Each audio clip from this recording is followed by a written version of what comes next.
Welcome back. Students are heading back to class, and that means they may be spreading diseases. That includes respiratory syncytial virus, also known as RSV. Dr. Shane McKinney, the Assistant Medical Director of USA Health Women's and Children's Hospital's Pediatric Emergency Department, is joining us now. Dr. McKinney, thanks so much for being with us. Tell us about RSV. Absolutely. Thanks for having me. Well, RSV is a common respiratory virus. Usually causes mild, sort of cold-like symptoms in patients, but it can be a serious disease and develop into what's called a respiratory lower tract infection, such as bronchiolitis, which is inflammation of the small airways in the lungs, and also pneumonia, especially in children that are less than 1 year of age. What's interesting is RSV is the most common cause of hospitalization in kids less than 1 year of age. And that amounts to about 80,000 kids around the United States annually. So it's a big burden for the healthcare system.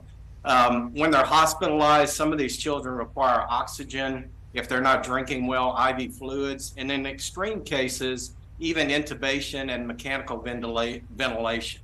Most of these kids will improve, though, in several days and are discharged. Something we all think about with children returning to school this week. What are the best ways to prevent the spread of RSV?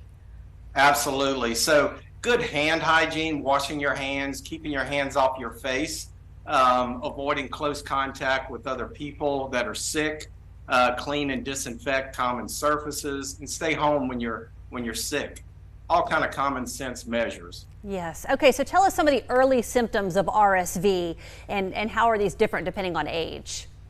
Right. So as I mentioned, most will have cold-like symptoms. So runny nose, they may have fever, they may be sneezing, eating and drinking less. But in terms of a cough, if they have cough, this can get pretty severe and they start having wheezing and difficulty breathing. Some of the things you may see in a young infant may only be just irritability, or they're eating and drinking less. So depending on how old the child is, they may show different types of symptoms.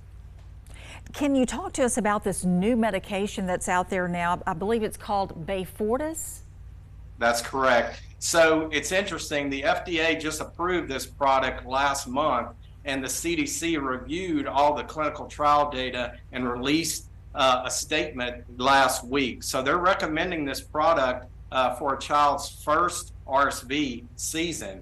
So we're moving into fall, and these children that are 8 months of age or less, the CDC is recommending this product. So it's a single dose monoclonal antibody product. Now this is not a vaccine. It offers passive immunity, and what the product's aim and goal is to keep some of these children out of the hospital, because that obviously is what we do not want to occur. Right, that sounds very promising. Dr. Shane McKinney with USA Health, thanks so much for being with us tonight. Thank you for having me. I appreciate it.